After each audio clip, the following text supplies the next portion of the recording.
안녕하십니까, 성희입니다. 오늘은 우리가 이제 중간고사를 대비하기 위해서 간단하게 여러분들이 중간고사와 관련해서 어떤 문제들이 나오고, 그다음에 어떤 거를 주안적으로 공부를 해야 되는지 우리가 이러한 얘기를 조금 진행을 하도록 하겠습니다. 그래서 인베디드 기초에서 우리가 이제 인베디드 프로그램에서는 기본적으로 아두이노를 이용해서 프로그램을 진행을 하는데요. 이 아두이노에 여러 가지 센서들을 이용한 방법들을 보고 있습니다. 그래서 중간고사는 1장부터 6장, 그래서 1주차부터 6주차까지의 내용이 나오게 되는데, 이 PPT를 봐보시면 이론적인 부분과 실습이 있는데, 관련해서 일단 두루두루 출제가 되고 있습니다. 그래서 일단 PPT를 보면서 어떤 내용들이 나오는지 관련된 내용들을 먼저 한번 살펴보도록 하겠습니다. 그래서 먼저 1주차를 보면 1주차는 인베디드의 개요와 아두이노에 대해서 나와 있습니다. 그래서 처음에 우리가 이제 뭐 제4차 산업혁명은 사물 인터넷에서 일단은 시작을 했고, 이렇게 사물 인터넷에서 모아진 데이터를 클라우드에 저장을 하거나, 이렇게 모아진 데이터를 분석하는 우리가 빅데이터 기술들, 그 다음에 이렇게 모아진 데이터를 기계한테 학습을 시켜서 우리가 어떤 기계학습, 그 중에서 딥러닝이라고 하는 이러한 기술들이 발전하게 되었는데, 이러한 내용들을 우리가 살펴봤죠. 그러면서 여기에서 우리가 오픈소스가 발전하게 되고, 그 다음에 오픈소스 하드웨어 중에 여러 가지가 있는데, 뭐 그 중에 라즈베리 파이나 그 다음에 아두이노 이런 게 많이 쓰이고 있고요. 그리고 잭슨 나노라던가 이러한 것들과 관련해서 얘기를 했습니다. 그래서 우리가 얘기했던 내용들이 지금 이제 시험 문제에 출제가 되니까 여러분들이 잘 기억을 하시고 있으셔야 될 것 같습니다. 그 다음에 앞에 보시면 우리가 이제 주요 용어들이 나와 있는데, 뭐 용어들과 관련해서는 여러분들도 이렇게 주요라고 이렇게 붙여놓은 이유가 있겠죠. 그래서 한 번 정도는 읽어보시고요. 그 다음에 운영체계나 우리가 이제 뭐 제4산업혁명이나 이러한 것들은 일반적으로 상식 정도의 어떤 수준에 속하는 내용들입니다만, 그래도 시험에 나올 가능성이 조금 있으니까 앞에 있는 이 주요 용어들과, 그 다음에 책 마지막을 보시면 이 강의 마지막에 우리가 그 주에 배웠던 내용들에 대한 퀴즈가 나옵니다. 그래서 퀴즈로 나오는 문제들은 아무래도 조금 더 여러분들 한 번 정도 더 보셔야 될 것 같습니다. 그래서 먼저 이제 사전 퀴즈를 보면 이 오픈소스 하드웨어는 오픈소스 문화의 일부로 아두이노, 라즈베리 파이 등이 있는데, 사용자가 임의로 오픈소스를 수정하거나 상용으로 사용해도 되느냐? OX 문제인데 시험 문제는 지금 25문제로 되어 있고요. 그 다음에 사지선다형으로 나옵니다.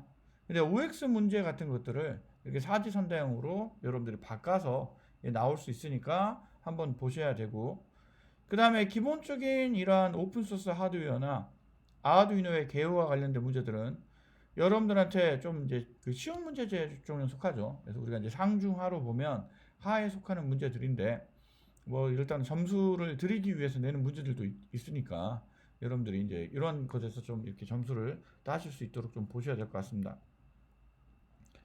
그 다음에 인베디드 시스템에 관련된 사전 퀴즈가 나왔는데, 우리가 이제 인베디드는 어떤 내장형, 그래서 소프트웨어를 내장하고 있는 하드웨어와 소프트웨어가 결합된 시스템이다. 그래서 이런 정도에서 여러분들이 어느 정도 정리를 해주셔야 일단은 될 것 같습니다. 그래서 일반적으로 PC는 범용 목적으로 사용이 되는데, 우리가 냉장고, 세탁기 이런 인베디드 시스템은 특정한 목적에 사용이 되죠. 그래서 인베디드 시스템의 특징하면 어떤 특정한 목적에 의해서 우리가 만들어진 하드웨어와 소프트웨어가 결합된 시스템이다. 이러한 것들을 잘 기억을 하고 있으셔야 될 것 같습니다. 그래서 우리가 이제 용어들을 정리하게 되면 다음에 보실 때 여러분들이 조금 더 일단 보실 수 있을 것 같고요. 그 다음에 제4차 산업혁명과 관련한 내용들이 일단은 조금 중요하니까 여러분들이 관련된 것들을 대해서 한 번 정도는 이렇게 확인하시면 좋을 것 같습니다. 그래서 우리가 앞에서 뭐 제3의 물결을 얘기하면서 제1의 물결은 농업혁명, 그 다음에 제2의 물결은 산업혁명, 제3의 물결은 정보혁명. 정보혁명은 컴퓨터를 기반으로 한 혁명이라고 그랬고요. 그 다음에 이러한 그 3의 물결에서 우리가 제1차 산업혁명과 이 정보혁명을 좀 더 구분해서, 일단은 에너지를 구분으로 해서 우리가 뭐 제일 처음에는 진기관, 그 다음에 두 번째는 우리가 전기, 세 번째는 컴퓨터, 네 번째는 데이터를 기반으로 하는 뭐 이러한 어떤 형태의 우리가 산업혁명, 그래서 제1차, 제2차, 제3차, 제4차 산업혁명이라고 하는데, 제4차 산업혁명은 제3차 산업혁명을 기반으로 해서 융합된 기술혁명이라고 설명을 하고 있는데, 이러한 용어들 여러분들이 일단 기억을 하고 있으셔야 될 것 같습니다. 그래서 인공지능, 로봇 기술, 어떤 사물 인터넷, 생명과학 이러한 것들 관련해서 독일과 영국에서 일단 공장 자동화 구축과관이 일반군과 함께 일단은 등장을 했다. 이러한 용어들 일단 정리를 해주셔야 될 것 같고요. 그 다음에 제4차 산업혁명을 우리가 이제 뭐 1차, 2차, 3차 나온다고 했는데 뭐 관련해서 한번은 그냥 여러분들이 보시면 좋을 것 같습니다. 그 다음에 사물 인터넷과 관련된 내용들이 당연히 중요하겠죠, 여러분들. 그래서 이러한 내용들 한번 보시고요. 그 다음에 뭐 디바이스의 어떤 이러한 것들이 나와 있습니다만, 이런 것들은 어떤 상식적인 수준이니까 그냥 한 번 정도는 그냥 보고 넘어가시면 좋을 것 같습니다.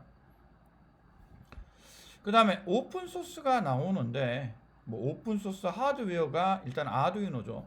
그래서 우리가 수업이 주로 인베디드 프로그래밍 아두이노니까 아두이노와 관련된 이러한 오픈소스 하드웨어 비교들, 그래서 어떤 게 오픈소스 하드웨어가 있고, 그 다음에 아두이노가 뭐 라즈베리 파이나 이런 것과 비교해서 가지는 장점들, 그래서 아마 아두이노 계열과 관련된 문제들이 나올 가능성이 조금 있기 때문에 여러분들이 뭐 아두이노의 다음과 같은 특징들이 아닌 것은, 그 다음에 인베디드의 특징들이 아닌 것은 이러한 문제들이 나올 가능성이 있으니까 한 번 정도는 봐주셔야 될 것 같고요. 그 다음에 뭐 아두이노는 우리가 이탈리아의 마시모 반지 교수님께서 우리가 간단하게 예술과 IT를 융합하기 위해서 만들었는데, 이 사용하기가 쉽다 보니까 이 교육용으로도 많이 사용이 되고 있지만 일단 뭐 성능이 아주 뛰어난 건 아니라 그랬죠.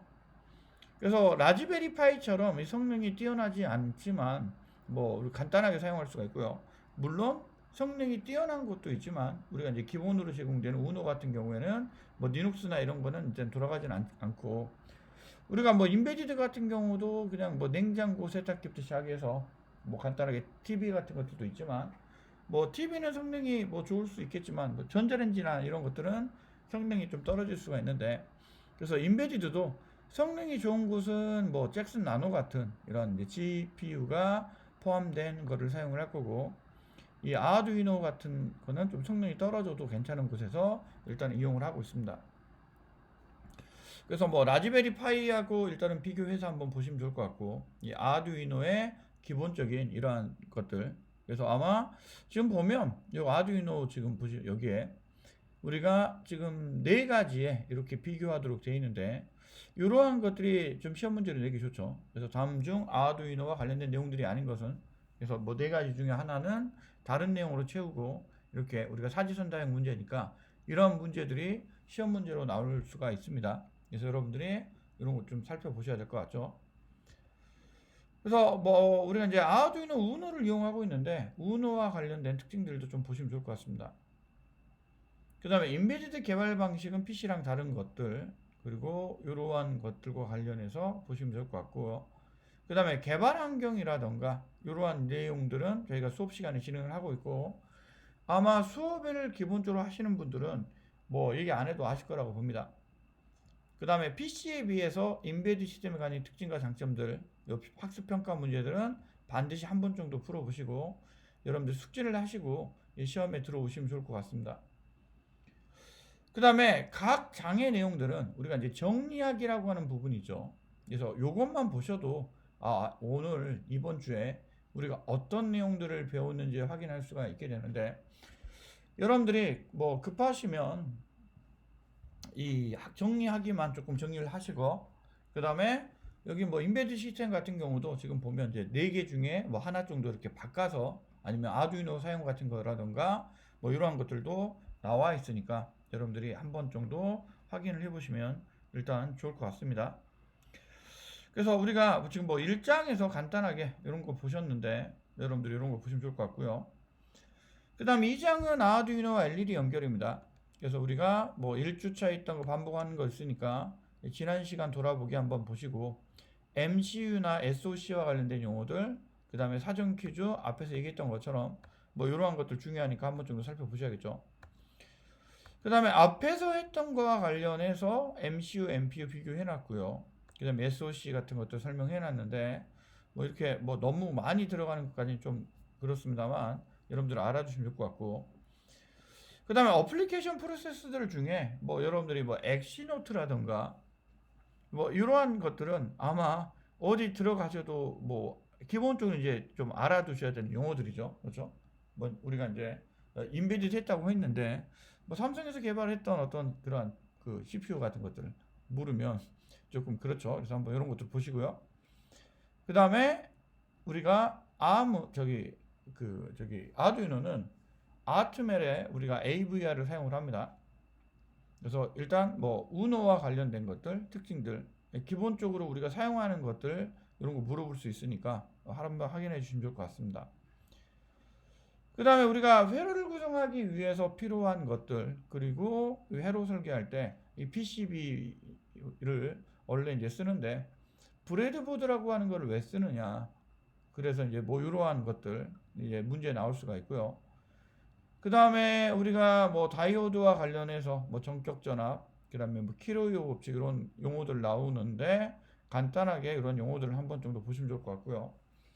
그 다음에 저항에 요 새끼를 묻는 문제, 그래서 뭐 이게 나오는데 뭐 너무 어려운 문제는 나오진 않고요. 그냥 여러분들이 수업 시간에 좀 썼던 문제들 같은 것들 나오니까 한번 보시면 좋을 것 같고, 그 다음에 전자의 소자의 단위 같은 것들도 상당히 중요합니다. 그래서 뭐 키로, 메가, 기가, 뭐 미리, 마이크로, 나노 뭐 이런 것들 한 번 정도는 여러분들이 또 숙지를 하셔야 될 것 같습니다. 그 다음에 저항을 붙이는 이유 같은 것들 나오게 되는데 여러분들이 이제 이러한 용어들 수업 시간에 했던 거니까 한번 보시면 좋을 것 같고요. 그 다음에 아두이노 코드에 보시면 우리가 기본적으로 셋업과 루프라고 하는 게 들어가고, 핀모드와 뭐 디지털 리드, 디지털 라이트, 딜레이 함수 요런 함수들 우리가 이제 수업을 여러분들이 6주에서 5주는 프로그램과 관련된 내용들이 있습니다. 물론 뭐 프로그램을 지금 안 해보시고 뭐 여러분들이 이제 나중에 어차피 여러분들 기말 때는 그래서 저희가 그 프로젝트로 냅니다만, 일단은 뭐 프로젝트는 간단하게 뭐 저희가 설명한 것처럼 하시면 되지만 아무튼 뭐 일단 요 나오는 함수들, 그 다음에 기본적인 구조들은 알아두셔야 될 것 같습니다. 한 번 정도는 개발해 보셨다고 하면 여러분들이 뭐 모를 수가 없는 문제이기 때문에 뭐 이런 것들 기억하시면 될 것 같고요. 그 다음에 우리가 또 3주차를 보면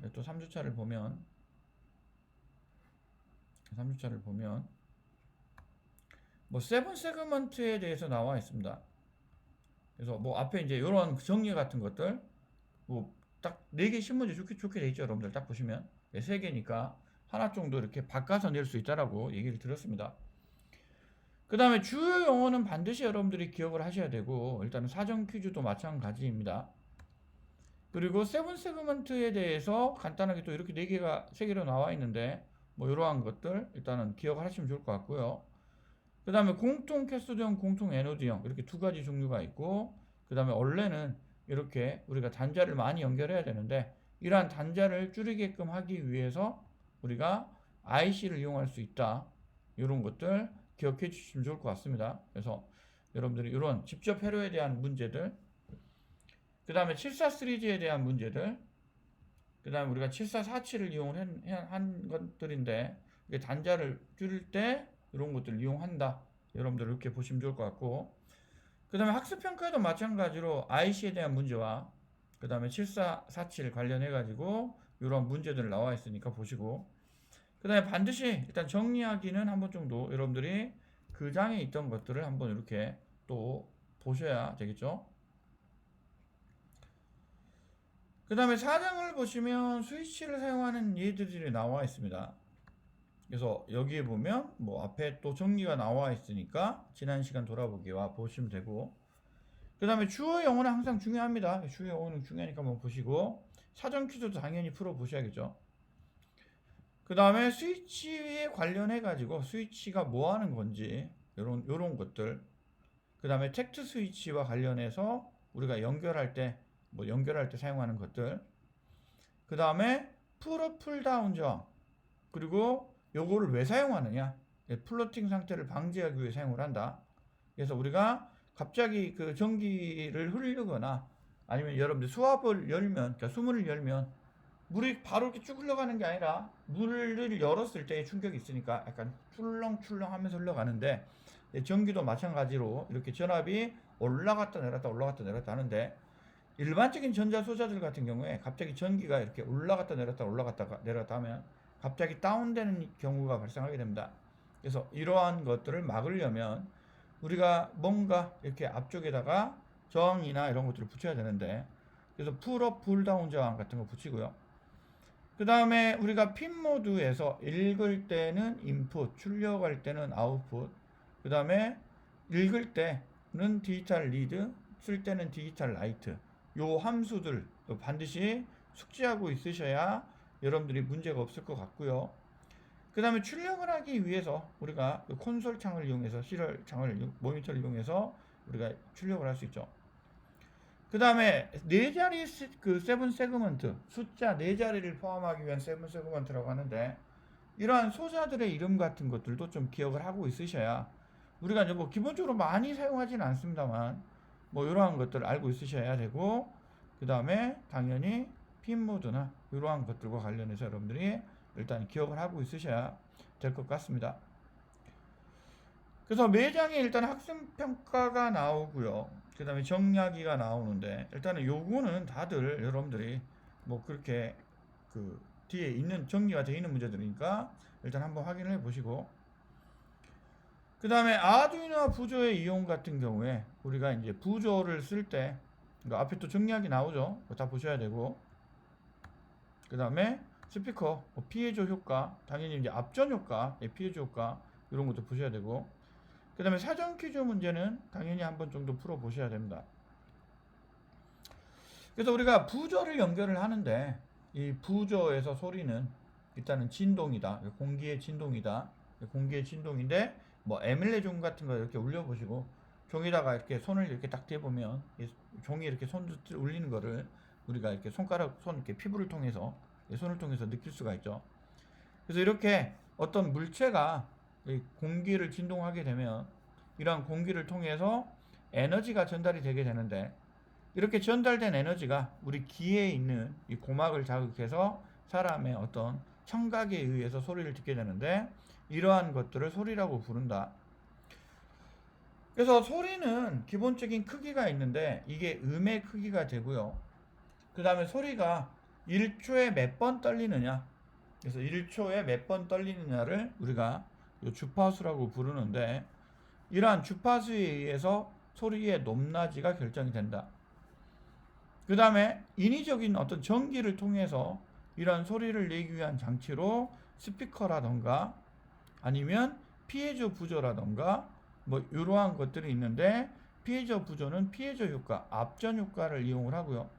그게 액티브와 패시브형이 있는데, 여기도 딱 보시면 지금 뭐 3개 이렇게 딱 되어 있으니까 아무튼 뭔가 이렇게 나오기 좋겠죠.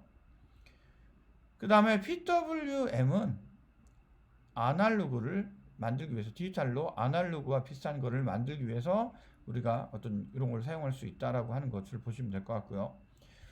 그 다음에 우리가 이 도이름, 그 게이름과 관련해 가지고 이탈리아의 구이도 다리초가 우리가 성요한 성가라고 하는 곳에서 따와 가지고 일단은 만들었다. 그래서 음이름, 게으름이 있는데, 일반적으로 이 음이름에 A음, 그래서 라음을 우리가 1939년도에 런던 국제협약위에서 440Hz를 사용하고 있다라고 하는 것들 일단 기억을 하셔야 될 것 같습니다. 그래서 우리가 소리를 높낮이를 출력할 때는 주파수를 이용을 하고, 그 다음에 소리는 박자와 이 길이라고 하는 게 있죠. 이 길이는 딜레이를 이용해 가지고 사용할 수가 있게 되는데, 기본적으로 우리가 이러한 사용하는 함수들, 그 다음에 뭐 톤 함수나 노톤 함수, 뭐 이러한 함수들 기억하시면 될 것 같고, 이런 걸 이용해서 우리가 학교종가 같은 거를 우리가 연주를 해볼 수가 있었습니다. 그래서 스위치 같은 거를 연결을 하면 우리가 이제 많은 스위치를 이용해서 여러분들이 피아노나 이러한 것들, 악기 같은 거를 디지털로 만들어 보실 수 있는데, 이런 걸 이용하시면 우리가 간단하게 뭐 이런 걸 작업할 수 있겠죠. 그래서 이런 것과 관련해서 우리가 이제 또 학습평가가 나와 있으니까 학습평가 반드시 풀어보시고요.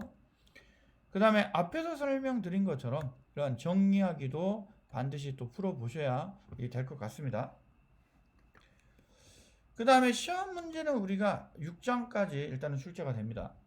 6장까지 출제가 되는데 뭐 6장을 보시면 이제 빛감지 센서들이 나오죠. 그래서 우리가 앞쪽에 마찬가지로 이전에 정리하는 거 나오는데 여기도 보시면 이렇게 세 개 딱 뭐 다음 중 파동의 성질이 아닌 것은, 아니면 다음 중 소리가 갖고 있는 성질이 아닌 것은, 뭐 다음 중 스피커 그러니까 뭐 이런 것들. 그 다음에 피해자는 우리가 사용을 또 했으니까 주로 사용한 소자들에 대한 문제들이 나올 가능성이 조금 더 높습니다. 그 다음에 개의 이름과 주파수 이런 것들, 그리고 센서가 무엇인가, 뭐 당연히 우리가 입력을 받을 때 센서, 출력할 때 액추에이터, 센서가 무엇인가, 그 다음에 빛감지 센서와 관련된 문제 당연히 나올 겁니다. 그래서 센서와 관련해 가지고 요 앞에 사전 퀴즈가 있는데 사전 퀴즈 한번 보시고 그 다음에 이 센서와 빛감지 센서 관련된 내용 나오죠. 그래서 센서는 이 자연계에 있는 물리량을 일단 전기적인 신호로 바꾸는 이 전자 부품인데, 빛, 소리, 화학 물질, 온도와 같은 물리적인 신호의 크기를 감지해서 인간의 오감을 전자 신호로 대체하는 게 센서이다. 센서 중에 우리가 여러 가지 종류가 있는데 빛감지 센서가 있고, 빛감지 센서도 반도체 계열과 화합물 계열이죠. 그 중에 이 화합물 계열, 이 좀 가격이 싼데 그 중에 화학카드뮴 같은 거를 많이 사용을 하고 있다. 그래서 화학카드뮴은 빛의 감지에 따라서 이 저항의 성질이 바뀌게 되는데, 일단 저항이 높아지면 전기가 안 흐르고 저항이 낮으면 전기가 잘 흐르겠죠. 그래서 이러한 것들을 이용해서 우리가 빛의 세기라던가 유무를 판단할 수가 있습니다.